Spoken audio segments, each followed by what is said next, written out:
How's it going, everyone? We've got quite a lot to talk about in this video. We have a notable PlayStation Plus update, as something pretty cool is out right now and will be going live tonight, as I'm sure you guys are aware about. One of the best visual novels of all time is getting a remake, re-release, however you want to call it. We'll talk about that. And another fairly notable release is coming in December. An expansion to Shadow Tactics Blades of the Shogun is finally dropping on PlayStation 5 and Xbox Series.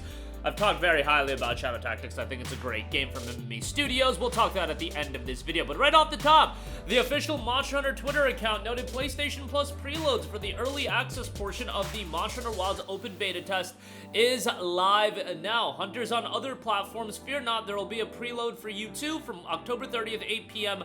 Pacific Time, October 31st, 3 a.m. GMT for the full beta test period. Remember, it is an early access for those of you that do have a PlayStation Plus subscription. Monster Hunter Wilds legitimately may be, overall, the most anticipated game of 2025. I don't even think that is hyperbole at this point. That game is so hotly anticipated. I think people are just absolutely stoked for it. So the fact that there is a beta running right now, I think that's a pretty big deal, and you should go check it out. I'm not as big of a Monster Hunter guy as some of my friends are. Like, I got some friends that have sunk hundreds and hundreds of hours. I can appreciate Monster Hunter World. I think it's a tremendous game that Capcom did a phenomenal job of keeping it updated. I thought Monster Hunter Rise was quite good as well. But just like a release like Elden Ring back in 2022, for me to assess the overall anticipation for a game like Monster Hunter World, I have to kind of remove my personal opinions, which aren't negative whatsoever about Monster Hunter. I recommend the game all the time, but I realize that the way that Monster Hunter is perceived by the larger gaming community is at a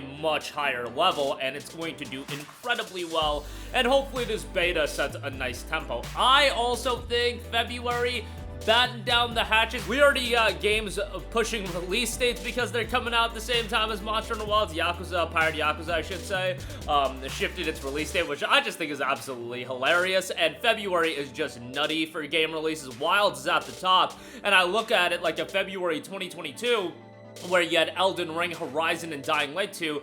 This coming February is probably the most insane month of game releases I think I've ever seen in my life. I don't even think that's hyperbole. Assassin's Creed Shadows, Kingdom Come Deliverance 2, Pirate Yakuza in Hawaii, Monster Hunter Wilds, Trails Through Daybreak 2 for the JRPG guys. Like, it is disgusting how many games are coming out in February, and yeah, get your wallets ready more than anything, because it is going to be absolutely insane with all of the games coming out. But Wild certainly at the top of all of those games. Like, okay, got all of the games coming out in February, an AC Shadows, a Kingdom Come Deliverance 2, Monster Hunter Wilds. From an objective anticipation standpoint from the larger gaming community, I truly believe is higher than all of those games, and I think it's going to do exceedingly well. Kind of crazy to see how Monster Hunter, you know, growing up, I had played Monster Hunter Freedom on the PSP, but it was kind of this niche franchise that was in the corner of the gaming world, at least over here in the West. I know in Japan it was always really big, but over here in the West it wasn't that major. Man, you look at Monster Hunter now, and it is a gargantuan franchise, and Wilds is going to be no different. Again, that preload is live right now. The beta itself goes live tonight. Next up, STEINS Gate Reboot has been announced, due out in 2025 in Japan. Obviously, it'll at some point make a transition over here stateside, given that we got the release of STEINS Gate and STEINS Gate Elite. Now, this says that it's based off the original story. Based on the fact that this is called Reboot, I don't think it's going to be a one-to-one remake. They also, right off the top, noted that there are additional story elements, and STEINS Gate is built around time travel, high IQ storytelling, so to speak.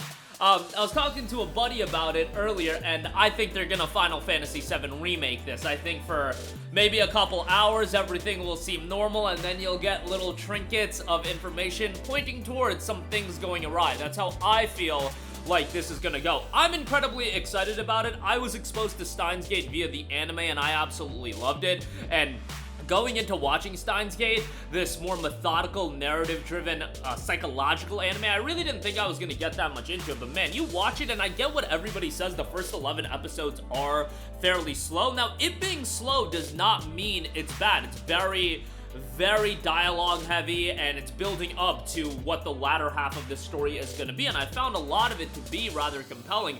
Watch the anime, you'll probably like it so much that you'll want to play the game as well, the visual novel, and the VN does expand a lot on top of the anime as well. You can only do so much with the 24-episode anime that you can do with the VN. The thing about VNs is the anime adapts it into it going with the true ending. With the VN, you gotta use a guide and all this stuff to get the true ending. I mean, maybe some people can YOLO it and get the true ending. I don't think that's really possible, but nevertheless, Steins Gate is a phenomenal, phenomenal piece of work, and we had known that Steins Gate as an IP was going to continue. They had announced that as a part of the 15th anniversary, but I wasn't expecting something that was going to be a reboot, so to speak. I know some people are calling it a remake. The fact that it's called reboot, to me, makes me think that it's gonna go more along the lines of a FF7 remake, where things are gonna get a little bit wild. And honestly, I prefer that. I prefer, you know, remakes are cool and all, but I prefer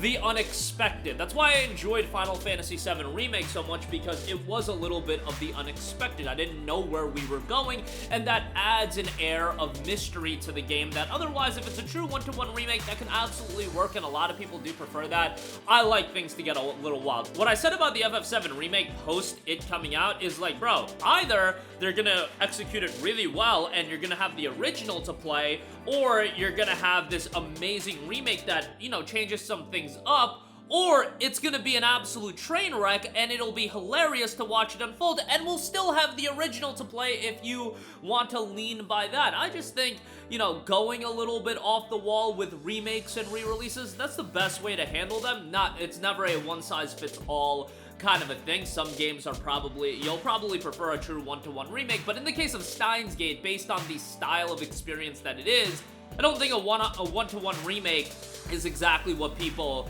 would gravitate towards either, especially because it's a VN. Like, we don't really need to be remaking VNs. We need additional layers to the story, and we already know that that is going to be happening. Given that they're just saying additional story elements, you don't want to let the cat out of the bag if you are going to go super awry and change a lot of things up, but I'm excited to see how it turns out. Steins Gate is an incredible piece of narrative work, and that I would recommend everybody to at least start off with the anime if you're not into VNs, and then you'll probably enjoy it so much that you'll want to check out the VN. Lastly, Shadow Tactics Blades of the Shogun Aiko's Choice is coming to PlayStation 5, Xbox Series on December the 6th. This is done by Mimimi Games, who no longer are doing brand new titles, unfortunately, but Aiko's Choice is a standalone expansion to Shadow Tactics Blades of the Shogun, and it is quite good. If you're into that Edo Japan period, you'll enjoy it quite a bit. It is a tactics-based game, so just keep that in mind, but I think it's a fairly well done one, and it's out very, very soon on December the 6th. Wanted to give that some attention as well. That's going to do it for me. Again, Monster Hunter Wilds, the open beta test preload is live right now, I should say, for the early access. If you are a PlayStation Plus subscriber,